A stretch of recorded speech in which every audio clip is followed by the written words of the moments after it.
Welcome to N24 news. ముందుగా headlines చూద్దాం. అమరావతి నిర్మాణమే రాష్ట్ర భవిష్యత్ అభివృద్ధికి బలమైన పునాది. ప్రపంచ స్థాయి రాజధానిగా అమరావతిని తీర్చిదిద్దుతున్న ప్రభుత్వం. అమరావతి అభివృద్ధితో రాష్ట్రానికి కొత్త పెట్టుబడుల అవకాశాలు, ఆధునిక మౌలిక సదుపాయాలతో రూపుదిద్దుకుంటున్న అమరావతి.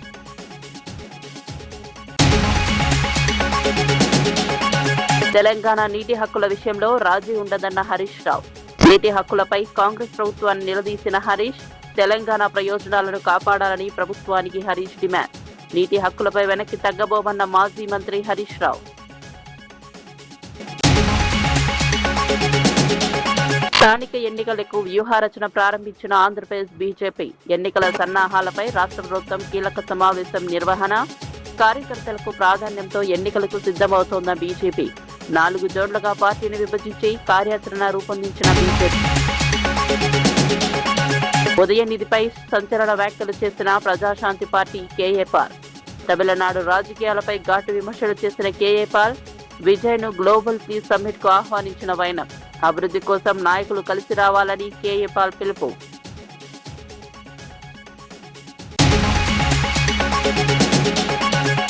గురు రవిదాస్ జయంతితో సమరసత అభియాన్ ప్రారంభించిన బీజేపీ. రాష్ట్ర వ్యాప్తంగా 7 నెలల పాటు సమరసత కార్యక్రమాలు.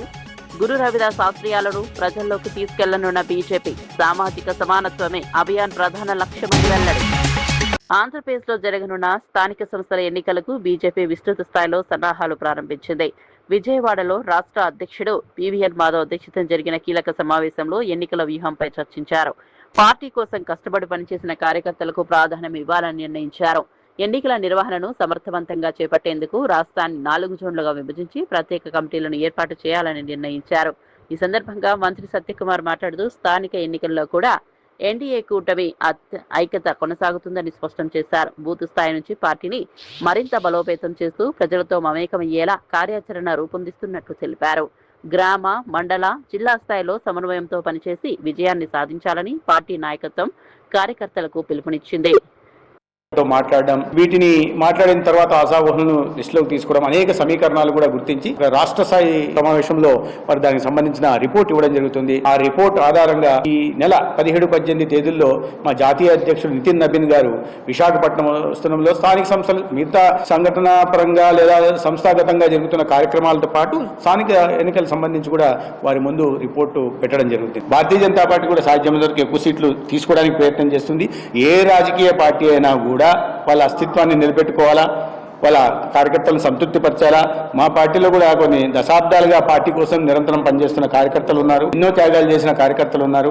అటువంటి కార్యకర్తల త్యాగాన్ని గుర్తించి వారు ఎన్నికల్లో పోటీ చేసే అవకాశాన్ని కల్పించడం కోసం పార్టీ నిర్ణయం తీసుకునింది. ఆంధ్రప్రదేశ్ రాజధాని అమరావతి నిర్మాణం రాష్ట్ర భవిష్యత్తు అభివృద్ధికి ప్రతీకగా నిలుస్తోందని ప్రభుత్వం పేర్కొంది. ప్రపంచ స్థాయి రాజధానిగా అమరావతిని తీర్చిదిద్దే లక్ష్యంతో మౌలిక సదుపాయాల పనులు వేగంగా కొనసాగుతున్నాయని నాయకులు తెలిపారు. ఐకానిక్ భవనాలు, విశాల రహదారులు, ఆధునిక ప్రభుత్వ కార్యాలయాలు, ప్రజలకు అవసరమైన అన్ని సౌకర్యాలతో రాజధాని రూపుదిద్దుకుంటోందన్నారు. ఈ ప్రాజెక్టు రాష్ట్రానికి పెట్టుబడులు, ఉపాధి అవకాశాలు, ఆర్థిక ప్రగతిని తీసుకురావడంలో కీలక పాత్ర పోషిస్తోందని వివరించారు. అమరావతి నిర్మాణ పనులను ప్రజలు స్వయంగా వచ్చి పరిశీలించాలని ఆహ్వానించారు.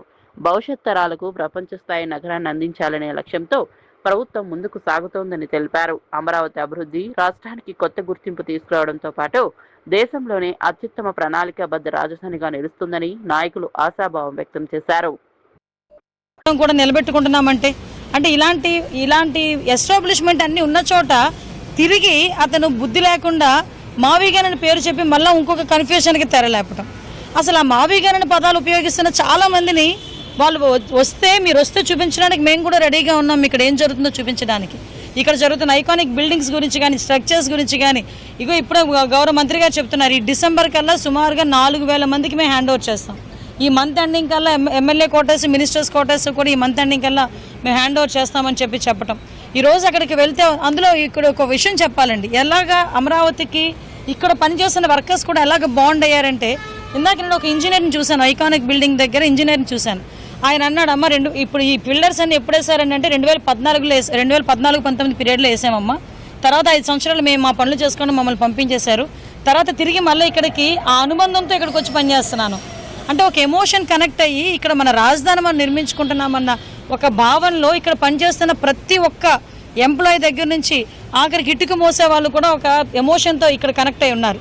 ఇలాంటి ఎమోషన్ అన్నింటినీ కూడా పక్కకు పెట్టేసి ఈరోజు ఇక్కడ రైతుల ఎమోషన్ కనిపిస్తుంది, మహిళా రైతుల ఎమోషన్ కనిపిస్తుంది, ఇక్కడ పనిచేస్తున్న వర్కర్స్ ఎమోషన్ కనిపిస్తుంది, ఇంజనీర్ల ఎమోషన్ కనిపిస్తుంది. ఒక పక్క వర్కర్ ఐఏఎస్ ఆఫీసర్లు, ఐపీఎస్ ఆఫీసర్లు, మినిస్టర్స్, ప్రజాప్రతినిధులు అందరూ కూడా ఈరోజు రాష్ట్ర ప్రజలు అందరూ కూడా యాక్సెప్ట్ చేసిన అమరావతిది. భద్రాచలం గోదావరి నదిపై నిర్మించిన రెండో వంతెనపై ఈ నెలలోనే వాహనాల రాకపోకలు పునరుద్ధరిస్తామని మంత్రి తుమ్మల నాగేశ్వరరావు తెలిపారు. ఇటీవల భారీ వర్షాల కారణంగా సరపాక వైపు అప్రోచ్ రోడ్డు దెబ్బతినడంతో రాకపోకలు నిలిచిపోయాయి. ఈ నేపథ్యంలో మంత్రి పనులను పరిశీలించి అధికారులతో సమీక్ష నిర్వహించారు. దెబ్బతిన్న రహదారి మరమ్మతులు వేగంగా కొనసాగుతున్నాయని, ప్రజలకు ఎలాంటి ఇబ్బందులు లేకుండా త్వరలోనే వంతెనను పూర్తిగా అందుబాటులోకి తీసుకొస్తామని చెప్పారు. ఎన్నో ఏళ్ల నిరీక్షణ తర్వాత ప్రారంభమైన ఈ వంతెన భద్రాచలం పరిసర ప్రాంతాలకు కీలక రవాణా మార్గమని పేర్కొన్నారు. వర్షాల ప్రభావంతో ఏర్పడిన సమస్యలను శాశ్వతంగా పరిష్కరించేలా చర్యలు తీసుకుంటున్నామని తెలిపారు. మరమ్మతులు పూర్తి కాగానే సాధారణ రాకపోకలు పునరుద్ధరించి ప్రజలకు మెరుగైన రవాణా సౌకర్యం కల్పిస్తామని మంత్రి వెల్లడించారు.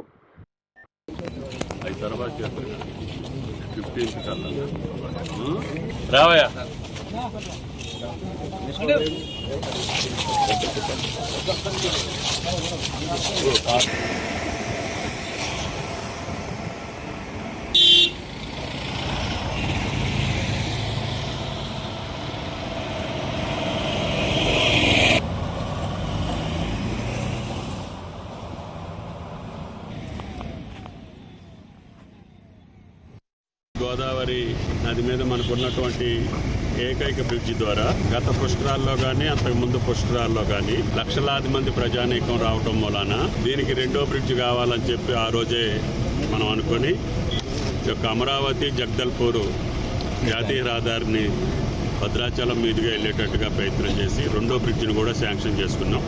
కాకపోతే ఇది చాలా సంవత్సరాలుగా నత్తనడక నడిస్తే గత సంవత్సరం పూర్తి చేసి ఈ యొక్క రెండో బ్రిడ్జిని కూడా మనం ప్రారంభించుకున్నాం. గోదావరి వరదల వల్ల కొంత స్లోపు బ్రిడ్జి దగ్గర మట్టిది అవుతుందని చెప్పి దానికి మళ్ళీ రిటైనింగ్ వాళ్ళు కట్టేసి కంప్లీట్ చేస్తున్నాం. ఈ నెలలో దీన్ని ఉపయోగంలోకి తీసుకురావాలని చెప్పి అధికారులకు చెప్పడం జరిగింది. శిరోమణి గురు రవిదాస్ 650వ జయంతి ఉత్సవాల సందర్భంగా తెలంగాణ బీజేపీ రాష్ట్ర వ్యాప్తంగా 7 నెలల పాటు సమరసత్వ సంకల్ప అభియాన్ నిర్వహిస్తున్నట్టు ప్రకటించింది. నాంపల్లిలోని బీజేపీ రాష్ట్ర కార్యాలయం నిర్వహించిన సమావేశంలో పార్టీ నాయకులు గువ్వల బాలరాజు, డాక్టర్ అశోక్, కాంతి కిరణ్ కార్యక్రమ వివరాలను వెల్లడించారు. గురు రవిదాస్ బోధనలు సమానత్వం, సామాజిక న్యాయం, సోదర భావాన్ని పెంపొందించాయని పేర్కొన్నారు. రాష్ట్రంలోని ప్రతి జిల్లాలో అవగాహన కార్యక్రమాలు, సమావేశాలు, సేవా కార్యక్రమాలు నిర్వహించి ఆయన ఆశయాలను ప్రజల్లోకి తీసుకెళ్తామని తెలిపారు. యువతలో సామాజిక బాధ్యత పెంపొందించడం, అన్ని వర్గాల మధ్య ఐక్యతకు బలోపేతం చేయడం ఈ కార్యక్రమ ప్రధాన ఉద్దేశమని వివరించారు. సమరసతో కూడిన సమాజ నిర్మాణంలో ప్రతి ఒక్కరూ భాగస్వాములు కావాలని బీజేపీ నాయకులు పిలుపునిచ్చారు. రవిదాస్ మహారాజ్ గారు దేశానికి చేసిన సేవలను, వారు చేసిన కార్యక్రమాలను అందరూ కూడా ప్రజానీకానికి తెలవడానికి దీపోత్సవం అని జూలై 29 తారీఖు నాడు చేయడం జరిగింది. అక్కడి నుంచి ప్రారంభమై పూర్తిగా మనకు ఫిబ్రవరి 20వ తారీఖు 2027 వరకు కూడా జిల్లాలలో, అదేవిధంగా మండల స్థాయిలో, పట్టణ స్థాయిలో కూడా వారు ఏదైతే ఉద్బోధించారో, వారు ఏదైతే దేశం కోసం వారు చేసిన ముఖ్యమైన పనులన్నీ కూడా ప్రజలందరూ కూడా తెలవడానికి ఈ అభియాన్ను తీసుకోవడం జరిగింది. ఈ అభియాన్లో భాగంగా సంత్ రవిదాస్ గారు అభియాన్లో రాష్ట్ర కన్వీనర్గా, అదేవిధంగా నాతో పాటు వేదిక మీద ఉన్న నలుగురిని కూడా ఒక టోలీగా, ఒక బృందానిగా వేయడం జరిగింది. సో సంత్ రవిదాస్ గారు వారు జన్మించిన స్థలంలో, అదేవిధంగా 29వ తారీఖు నాడు అక్కడి నుంచి దేశం మొత్తం కూడా వారు పుట్టిన ప్రదేశం నుంచి వెళ్ళి మట్టిని తీసుకొని ఆ మట్టిని కలశాలలాగా కలశంలో వేసుకొని రాష్ట్రం మొత్తం కూడా అక్కడి నుంచి వెళ్ళి ఆ కలశాలను మన తెలంగాణ రాష్ట్రానికి ఈ బృందం తీసుకురావడం జరిగింది. సో అక్కడ యోగి ఆదిత్యనాథ్ గారు, ఆ రాష్ట్ర ముఖ్యమంత్రి గారు ఒక మహాసభను ఏర్పాటు చేసి కలశాలన్నింటిని కూడా ప్రతి రాష్ట్రానికి కలశాలు మరియు సంత్ రవిదాస్ బోధనలు ప్రజలకు తెలవడానికి ఒక రథం, ఆ రథాలను కూడా ఇవ్వడం జరిగింది. అవి మా రాష్ట్రానికి తీసుకొచ్చిన తర్వాత 2వ తారీఖు నాడు, మొన్న జరిగిన 2వ తారీఖు నాడు పెద్ద ఎత్తున ఆ రథయాత్రను కూడా ఇక్కడ తెలంగాణలో చేసుకోవడం జరిగింది. కాబట్టి మన సంత్ రవిదాస్ గారు ఏదైతే ఈ దేశం కోసం, సమాజం కోసం ప్రతి వర్గానికి ఒక దేవునిలాగా కొలిసే మహానుభావులు. సో వారి అడుగుజాడల్లో భారతీయ జనతా పార్టీ గత చాలా సంవత్సరాల నుంచి ముందుకెళ్ళడం జరుగుతుంది. ప్రత్యేకించి ఈ సంవత్సరం వారిది 650 సంవత్సరాలు జన్మదినోత్సవం. తెలంగాణ నీటి హక్కుల విషయంలో ఎలాంటి రాజీ ఉండదని మాజీ మంత్రి హరీష్ రావు స్పష్టం చేశారు. కాళేశ్వరం, సీతారామ సహా 7 ప్రాజెక్టులను అడ్డుకోవాలని GRMB ఎజెండాలో పెట్టడం వెనుక ఎవరి ఒత్తిడి ఉందో చెప్పాలని ప్రశ్నించారు. త్యాగాల పునాదులపై సాధించుకున్న తెలంగాణ నీటి హక్కులను ప్రశ్నించే హక్కు ఎవరికీ లేదన్నారు. కేసీఆర్ హయాంలో అన్ని అనుమతులు తెచ్చి ప్రాజెక్టులు నిర్మించామని, కాంగ్రెస్ ప్రభుత్వం కొత్త అనుమతులు తీసుకురాకపోగా ఉన్న అనుమతులను కూడా కోల్పోయే పరిస్థితి తీసుకొచ్చిందని విమర్శించారు. తెలంగాణ ప్రయోజనాలను కాపాడటంలో ప్రభుత్వం పూర్తిగా విఫలమైందన్నారు. నీటి హక్కుల విషయంలో ఒక అంగుళం కూడా వెనక్కు తగ్గబోమని స్పష్టం చేశారు. రైతుల ప్రయోజనాలను దృష్టిలో పెట్టుకుని రాష్ట్ర ప్రభుత్వం తక్షణమే కఠిన వైఖరి అవలంబించాలని హరీష్ రావు డిమాండ్ చేశారు. 83 TMCల గోదావరి జలాలకు మేము అనుమతులు తెచ్చినాం. మేము తెచ్చిన అనుమతులు రద్దయితాయా? ఈ రోజు ఎంత ఇంపార్టెంట్ ఇష్యూ అంటే, కాంగ్రెస్ పార్టీ అధికారంలోకి వచ్చిన 3 ఏళ్లలో ఒక్క ప్రాజెక్టుకు కూడా మీరు అనుమతి తేలే. పైగా బీఆర్ఎస్ ప్రభుత్వం తెచ్చిన అనుమతులు రద్దు చేయమని ఇప్పుడు ఎజెండాలోకి వచ్చేసింది. ఎంత చేతగాని దద్దమ్మ ప్రభుత్వం ఈ రాష్ట్రంలో ఉంది. నిద్రపోతున్నారా? మీకేమైనా సోయుందా? తెలంగాణ భవిష్యత్తుతో ఆడుకుంటారా మీరు? ఒక అనుమతి దేకపోతిరి, ఆల్రెడీ పంపిన డిపిఆర్లు, సగం అనుమతులు వచ్చిన డిపిఆర్లు వాపస్ తెస్తిరి. అనుమతులు తెచ్చిన 7 ప్రాజెక్టులకు ఇవాళ నీటి కేటాయింపులు రద్దు చేయండి, టీఏసీ రద్దు చేయండి అని చెప్పి రాస్తాడు. అసలు అది ఎజెండాలో రావడమే ఈ రోజు చాలా దుర్మార్గమైనటువంటి అంశం. ఈ రోజు కేసీఆర్ గారే ముఖ్యమంత్రిగా ఉంటే అసలు ఇట్లాంటి ఎజెండా వస్తుందా? మనకి అంత ధైర్యం ఉంటుందా? పెడతారా అసలు? తమిళనాడు రాజకీయాలపై ప్రజాశాంతి పార్టీ అధ్యక్షుడు కేఏ పాల్ సంచలన వ్యాఖ్యలు చేశారు. ఉదయనిధి స్టాలిన్ కొంతకాలం నోరు మూసుకుని ఉంటే మంచిదని సూచిస్తూ విమర్శలు గుప్పించారు. తండ్రి కొడుకులు బీజేపీతో చేతులు కలిపి తమిళనాడును నాశనం చేసే విధంగా వెళ్తున్నారని ఆరోపించారు. ప్రజలు ఎన్నుకున్న విజయ్ ప్రభుత్వంపై ఇష్టానుసారంగా వ్యాఖ్యలు చేయడం సరికాదన్నారు. సెప్టెంబర్ 24న అమెరికాలోని వాషింగ్టన్ డీసీలో జరిగే గ్లోబల్ పీస్ సమ్మిట్ కు విజయ్ను ఆహ్వానిస్తున్నట్లు వెల్లడించారు. అంతర్జాతీయ పెట్టుబడిదారులను పరిచయం చేసి తమిళనాడులో పెట్టుబడులు తీసుకొచ్చే ప్రయత్నం చేస్తానని తెలిపారు. తమిళనాడును హైదరాబాద్ కంటే మరింత అభివృద్ధి చెందిన రాష్ట్రంగా తీర్చిదిద్దే అవకాశాలు ఉన్నాయని పేర్కొన్నారు. రాజకీయ విభేదాల కంటే అభివృద్ధి లక్ష్యంగా నాయకులు కలిసి పనిచేయాలని కేఏ పాల్ పిలుపునిచ్చారు. తమిళనాడు మాజీ ముఖ్యమంత్రి స్టాలిన్ కొడుకు ఉదయనిధి స్టాలిన్ కొంచెం నోరు మూసుకొని ఉంటే బాగుంటుంది. సీఎం విజయ్ని ప్రజలు ఎన్నుకున్నారు. ఎలక్షన్ వరకు రోజు మోదీ, అమిత్ షా, బీజేపీని తిట్టిన వారు తండ్రి కొడుకులు విజయ్ని గవర్నమెంట్ ఫారం చేయకుండా శత్రువులైన బీజేపీతో చేతులు కలిపి తమిళనాడుని సర్వనాశనం చేయడానికి పూనుకున్నారు. అయినప్పటికీ విజయ్ గవర్నమెంట్ ఫారం చేసిన తర్వాత కూడా స్టాలిన్ దగ్గరికి వెళ్ళి రిక్వెస్ట్ చేసిన మద్దతు ఇమ్మని, మద్దతు ఇవ్వట్లేదు సరికదా. 2 నెలలు ఆయన కొత్త సీఎం అని రోజు అలవాటు పెట్టడమే, ఇష్టం వచ్చినట్టు మాట్లాడమే. విజయ్, ప్రజలు నీతో ఉన్నారు, దేవుడు నీతో ఉన్నాడు, రా Washington DC September 24 global peace summit కి తమిళనాడుని అభివృద్ధి చేద్దాం. నేను ఇంటర్నేషనల్ యుఎస్ ఇన్వెస్టర్ని పరిచయం చేస్తాను. తమిళనాడు కూడా హైదరాబాద్ కంటే ఇంకెక్కువ అభివృద్ధి చేద్దాం. ఈ వీడియో అందరికీ షేర్ చేయండి. God bless you. వరంగల్లో 11,000 కోట్ల పెండింగ్ ఫీజు రీయింబర్స్మెంట్ బకాయిల విడుదల కోసం ఏబీవీపీ ఆధ్వర్యంలో భారీ నిరసన ర్యాలీ జరిగింది. కాకతీయ యూనివర్సిటీ నుంచి వరంగల్ కలెక్టరేట్ వరకు విద్యార్థులు ర్యాలీగా బయలుదేరగా హన్మకొండ అంబేద్కర్ విగ్రహం వద్ద పోలీసులు వారిని అడ్డుకున్నారు. దీంతో విద్యార్థులు పోలీసుల మధ్య తోపులాట చోటు చేసుకుంది. అడ్డంకులను ఛేదించుకుని విద్యార్థులు కలెక్టరేట్ వైపు దూసుకెళ్లేందుకు ప్రయత్నించారు. ఫీజు రీయింబర్స్మెంట్ బకాయిలను వెంటనే విడుదల చేయాలని విద్యార్థుల సమస్యలను ప్రభుత్వం నిర్లక్ష్యం చేయవద్దని ఏబీవీపీ నాయకులు డిమాండ్ చేశారు. రాష్ట్ర వ్యాప్తంగా వేలాది మంది విద్యార్థులు ఆర్థిక ఇబ్బందులు ఎదుర్కొంటున్నారని, పెండింగ్ బకాయిల కారణంగా చదువులు కొనసాగించడం కష్టమవుతోందని ఆవేదన వ్యక్తం చేశారు. ప్రభుత్వం వెంటనే స్పందించి పెండింగ్ మొత్తాన్ని విడుదల చేయాలని హెచ్చరించారు. డిమాండ్లు నెరవేర్చకపోతే రాష్ట్ర వ్యాప్తంగా ఉద్యమాన్ని మరింత ఉధృతం చేస్తామని స్పష్టం చేశారు. అడుక్కుంటాం, మాకు అక్కడ వరకు వెళ్ళేటువంటి వెసులుబాటు కల్పించాలని చెప్పేసి ఇస్తున్నాం. అన్న మేము ఎలాంటి ఏం చెయ్యం, శాంతియుతంగా ఇస్తున్నాం. కాశీ వెంటనే విడుదల చేయాలి, లేకపోతే అతి పెద్ద ఎత్తున నిరసనలు ర్యాలీలు చేస్తుంది. ఎక్కడ పడితే అక్కడ ఏబీపీ విద్యార్థి నాయకులు ఎక్కడ పడితే అక్కడ దిగ్బంధనం చేస్తుందని ముందే హెచ్చరిస్తుంది. ఇక్కడ నుండి అంటే కాకతీయ యూనివర్సిటీ నుండి కలెక్టరేట్ వరకు ర్యాలీగా వెళ్తున్నటువంటి విద్యార్థులు ఇక్కడ కలెక్టరేట్ తో కలిసి మాకు కావాల్సిన ఫీజు రీఎంబర్స్మెంట్ ని మేము సాధించుకుంటామని కూడా విజ్ఞప్తి చేస్తున్న నేపథ్యంలో ఇక్కడ వాళ్ళ యొక్క ఆందోళన మాత్రం కొనసాగుతుంది.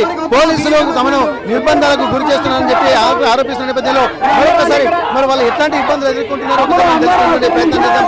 ప్రస్తుతానికి ఒకసారి మరొకసారి మనం మాట్లాడదాం. ఇప్పటివరకు రీఎంబర్స్మెంట్ సంబంధించి ప్రభుత్వం ఎందుకు స్పందన రావాలి అనుకుంటున్నారు?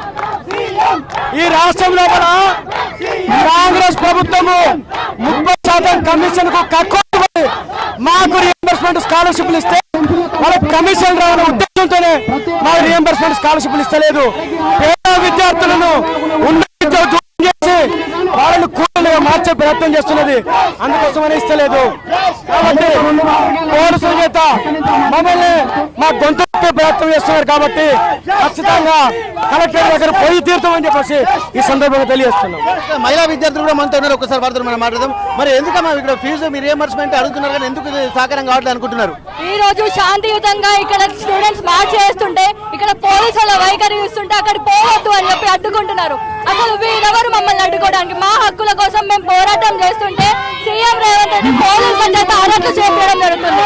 ఇదే రేవంత్ రెడ్డి ఏం చెప్తున్నా అంటే నువ్వు 11,000 కోట్ల స్కాలర్షిప్లు ఎప్పుడైతే విడుదల చేస్తావో అప్పుడే విద్యార్థులు నీకు అండగా నిలుస్తారని చెప్పి ఈ సందర్భంగా తెలియజేస్తున్నారు. మనం చూస్తున్న విద్యార్థులు కూడా చాలా మంది ఇప్పుడు తమకు కావాల్సినటువంటి ఫీజు రీఎంబర్స్మెంట్ రాకపోవడం వల్ల కూడా అనేక మంది విద్యార్థులు పేద విద్యార్థులు చదువుకు దూరం అవుతున్నారని చెప్పి అంటున్నారు. ఎక్కడ చూసినా కానీ ఆ చదువు అనేది అందరి హక్కు కాబట్టి ఆ హక్కును కాలు రాసేటువంటి కుట్రలు జరుగుతున్నాయని చెప్పి అంటున్నారు. ఇక్కడ నుండి కాకతీయ యూనివర్సిటీ ర్యాలీగా బయలుదేరి వెళ్తున్నటువంటి విద్యార్థుల్ని ఇక్కడ హనుమకొండ అంబేద్కర్ స్టాచ్యూ దగ్గర పోలీసులు అడ్డుకున్నటువంటి పరిస్థితి.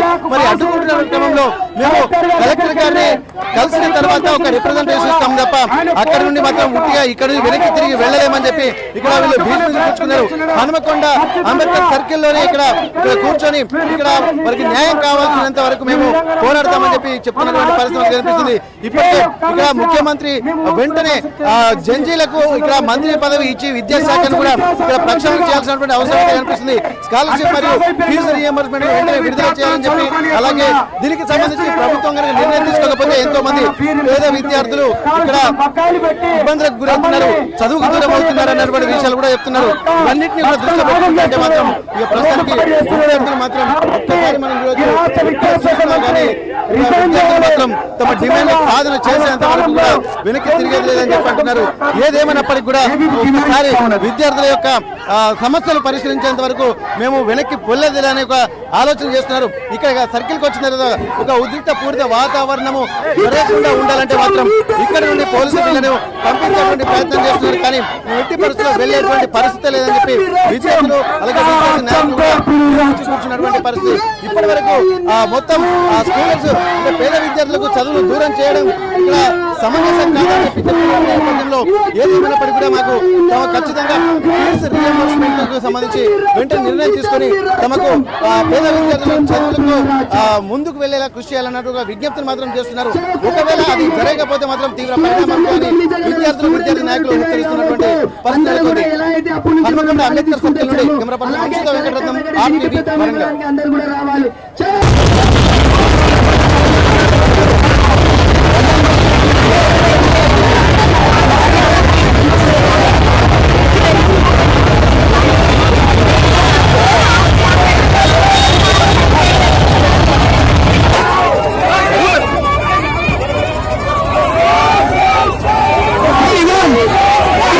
Come on!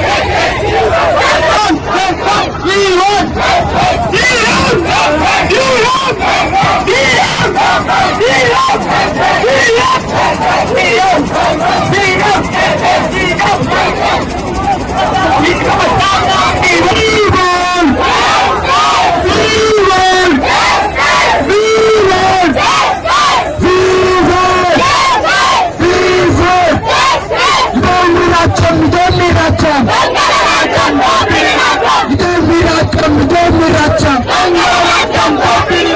ఇదే మీ రాజ్యం, ఇదే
ఆంధ్రప్రదేశ్లో జరగనున్న స్థానిక సంస్థల ఎన్నికలకు బీజేపీ సన్నాహాలు ప్రారంభించింది.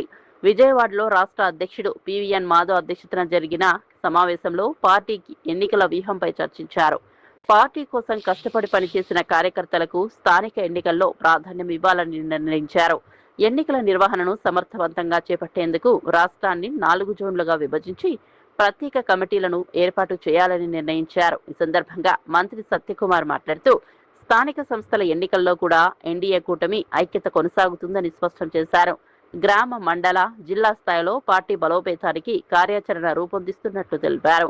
బూత్ స్థాయి నుంచి కార్యకర్తలను సమన్వయం చేస్తూ ఎన్నికలకు సిద్ధం కావాలని నాయకత్వం పిలుపునిచ్చింది. తెలంగాణలో సంతానోత్పత్తి రేటు తగ్గుతున్న నేపథ్యంలో పారదర్శకమైన నైతిక ఫెర్టిలిటీ సేవల అవసరంపై నోవా ఐవీఎఫ్ ఫెర్టిలిటీ హైదరాబాద్ ప్రత్యేక చర్చా కార్యక్రమం నిర్వహించింది. Beyond IVF building trust ethics and awareness in ART పేరిట ఆ సమావేశంలో వైద్య, న్యాయ, మీడియా రంగాల నిపుణులు పాల్గొన్నారు. ప్రతి 6 జంటల్లో ఒక జంట సంతాననేమి సమస్యలు ఎదుర్కొంటున్న పరిస్థితుల్లో ఏఆర్టీ చట్టం 2021పై ప్రజలకు అవగాహన కల్పించడం అత్యంత అవసరమని నిపుణులు పేర్కొన్నారు. రోగులు గుర్తింపు పొందిన ఫెర్టిలిటీ కేంద్రాలని ఆశ్రయించాలని, తమ హక్కులు, చికిత్స విధానాలపై పూర్తి సమాచారం తెలుసుకుని నిర్ణయాలు తీసుకోవాలని సూచించారు. ఫెర్టిలిటీ చికిత్సలపై ప్రజల్లో విశ్వాసాన్ని పెంపొందించేందుకు వైద్య రంగం, చట్ట అమలు సంస్థలు మీడియాతో కలిసి పనిచేయాల్సిన అవసరం ఉందని ప్యానెల్ సభ్యులు అభిప్రాయపడ్డారు.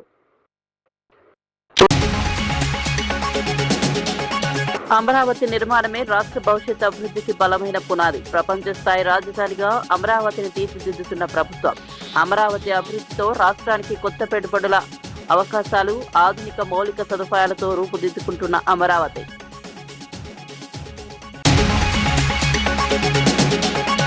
తెలంగాణ నీటి హక్కుల విషయంలో రాజీ ఉండదన్న హరీష్ రావు. నీటి హక్కులపై కాంగ్రెస్ ప్రభుత్వాన్ని నిలదీసిన హరీష్, తెలంగాణ ప్రయోజనాలను కాపాడాలని ప్రభుత్వానికి హరీష్ డిమాండ్. నీటి హక్కులపై వెనక్కి తగ్గబోమన్న మాజీ మంత్రి హరీష్ రావు.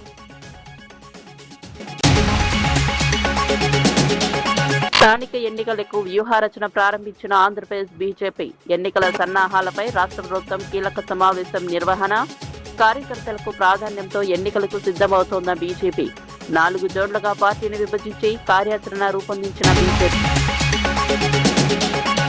ఉదయనిధిపై సంచలన వ్యాఖ్యలు చేసిన ప్రజాశాంతి పార్టీ కేఏ పాల్. తమిళనాడు రాజకీయాలపై ఘాటు విమర్శలు చేసిన కేఏ పాల్, విజయ్ను గ్లోబల్ పీస్ సమ్మిట్ కు ఆహ్వానించిన వైనం. అభివృద్ధి కోసం నాయకులు కలిసి రావాలని కేఏ పాల్ పిలుపు.